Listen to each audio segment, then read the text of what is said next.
You don't tell us what we need to do. Indian head coach Gautam Gambhir was involved in a heated altercation with the Oval's head groundsman. यार ये गौतम गंभीर को समझाओ, उठाने की गोली दो, कोई एल्प्राजोल दो। बिल्कुल गौतम ने डिबेट की है, बिल्कुल उसने अग्रेसिव हुआ, बिल्कुल सही हुआ।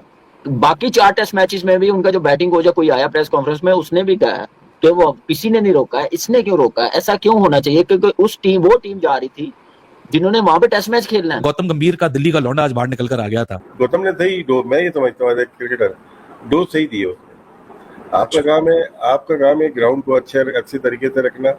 हम स्पाइक्स मैन के पिच पे नहीं उतर रहे और एविडेंस मेरे पास नहीं है, लेकिन जो देखी तस्वीरें उसमें इंडियन प्लेयर ग्राउंड पिच के ऊपर तो बैटिंग कोच है वो जो प्रेस कॉन्फ्रेंस में आए तो उन्होंने कहा कि एक तो ये बात है कि कोई ये 200 साल पुराना कोई एंटीक चीज नहीं है, ये पिच ही है और अभी मैच में 2 दिन पड़े हुए हैं, तो अगर करीब से देख मिले तो कोई बड़ी क्यामत नहीं आ जानी, कोई बड़ी बात नहीं है। ग्राउंड्समैन ने भी हरकत की तभी तो गौतम को बीट चिल्लाया है ना। इससे पहले भी तो इतने टेस्ट मैचेस हुए, 4 मैचेस हुए हैं, क्या हमने सुना कि किसी पिच क्यूरेटर के साथ गौतम गंभीर की बहस हुई? तो हुआ मैदान में बेन स्टोक्स और जडेजा और वॉशिंगटन सुंदर के दरमियान, आपको कौन गलत लगता है और कौन सही लगता है उस पूरे सिनेरियो में?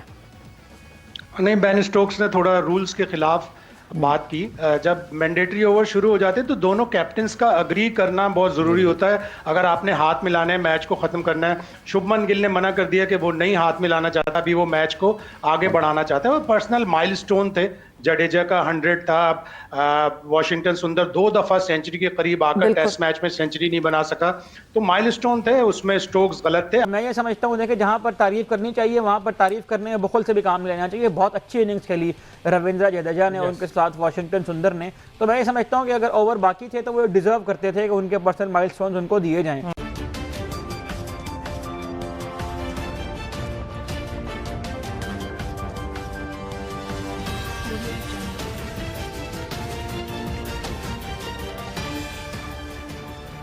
नमस्कार दोस्तों, मैं हूं नीरज और आप देख रहे हैं दुनियादारी।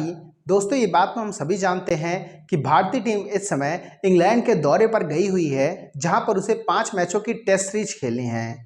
बताते चले कि सीरीज के 4 मैच ऑलरेडी हो चुके हैं, जिसमें इंग्लैंड 2-1 से आगे चल रही है।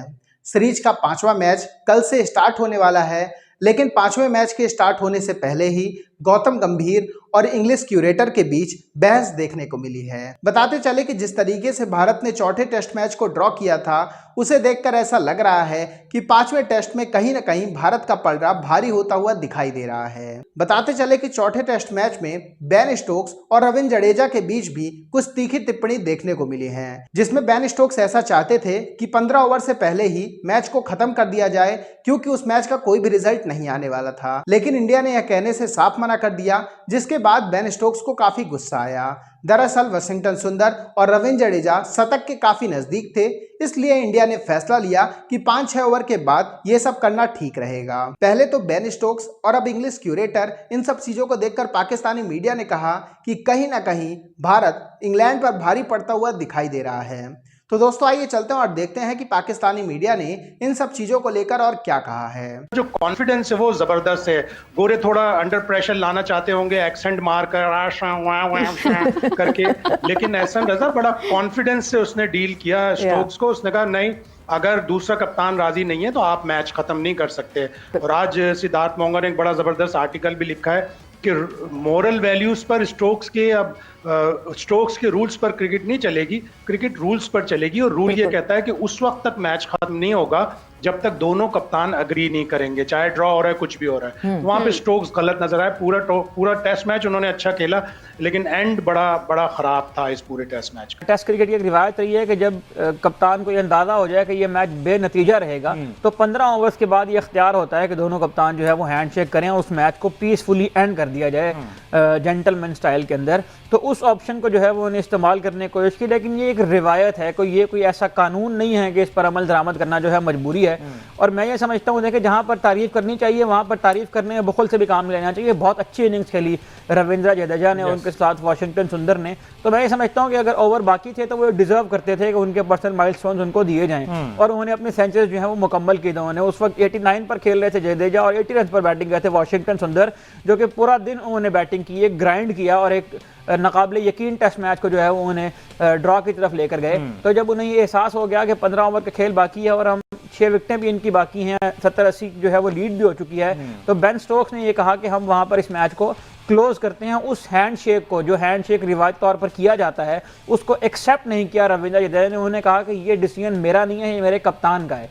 और शुभमन गिल ने उस वक्त शायद जो वाटर बॉय आया था वहां पर जो पानी पिलाने के, उनके थ्रू मैसेज भी भेजा था शायद कि आपको अपनी बारी पूरी करनी चाहिए। तो जब इन दोनों की सेंचुरीज मुकम्मल हुई तो उसके बाद उस मैच को जो है वाइंड अप किया गया। इस पर कंट्रास्टिंग ओपिनियन आ रहे हैं। जो इंग्लैंड के मुबस्सिरीन हैं वो ये कह रहे हैं कि जेंटलमैन गेम की स्पिरिट जो है वो खराब हुई है। इंडियंस जो है या जो साउथ एशियन तो यही लगता है कि सेंचुरी ज्यादा जरूरी थी। एक पूरा दिन उन्हें सर्वाइव किया, टीम के लिए खेला, टीम को शिकस्त से बचाया है, तो वो डिजर्व करते थे पर्सनल माइलस्टोन भी ऑब्वियसली। और वाशिंगटन सुंदर के लिए भी जरूरी था। ऑल्दो जडेजा बहुत ज्यादा जडेजा से तो एक्सपेक्ट कर रहे थे कि उनके पास इतना एक्सपीरियंस है, वो तो फॉर्म में भी हैं, वो कर रहे हैं, 4 कंसेक्यूटिव 50 भी वो करके आए हैं।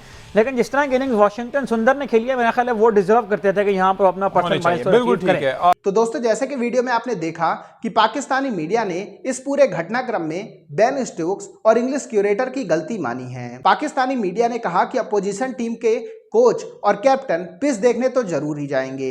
स्पेशली भारत के जो प्लेयर्स थे उन्होंने स्पाइक्स नहीं पहना हुआ था, जिसके कारण यह भी कहा जा सकता है कि पिच में उससे कोई भी प्रभाव नहीं पड़ रहा था। लेकिन इंग्लिश क्यूरेटर को पता नहीं क्या हुआ, वह भारत के कोच यानी कि गौतम गंभीर से उलझ पड़ा। और आपको तो फिर पता है कि गौतम गंभीर जब विराट कोहली को नहीं छोड़ते हैं तो भला इंग्लिश क्यूरेटर की उनके सामने क्या ही औकात है। गौतम गंभीर ने उनको जमकर लताड़ा, जिसे देखकर दिल गार्डन गार्डन होता हुआ दिखाई दे रहा है। तो वहीं दूसरी तरफ बेन स्टोक्स को लेकर भी काफ़ी चर्चाएं हो रही हैं कि उन्होंने जो किया है वो स्पिरिट ऑफ द गेम के बिल्कुल अगेंस्ट है। इसके साथ साथ पाकिस्तानी मीडिया ने यह भी कहा है कि भारत जिस तरीके से इंग्लैंड में जाकर इंग्लैंड को मुंहतोड़ जवाब दे रही है, वह दर्शाता है कि आखिरकार भारत के पास बेंच स्ट्रेंथ कितना मजबूत है। बताते चले कि इस सीरीज में ना तो विराट कोहली खेल रहे हैं, ना रोहित शर्मा खेल रहे हैं, ना रविचंद्रन अश्विन हैं और ना ही ऋषभ पंत हैं, क्योंकि अब वह चोटिल हो चुके हैं। यहाँ तक कि आकाशदीप भी इस सीरीज से बाहर हो चुके हैं बिकॉज ऑफ इंजरी। इन सब चीज़ों के बावजूद भी भारतीय टीम शानदार खेल का प्रदर्शन दिखा रही है। इसके साथ साथ पाकिस्तानी मीडिया ने यह भी कहा है कि चौथे टेस्ट को देखकर तो ऐसा लग रहा था कि भारत यह टेस्ट मैच कभी भी ड्रॉ नहीं कर सकता है, लेकिन जिस तरीके से भारतीय बल्लेबाजों ने बल्लेबाजी की उसने पूरी तरीके से मैच को चेंज करके ही रख दिया। बताते चले कि चौथे टेस्ट मैच की दूसरी पारी में भारत ने 143 ओवर बल्लेबाजी की और इंग्लैंड के गेंदबाज केवल भारत के 4 विकेट ही गिरा पाए।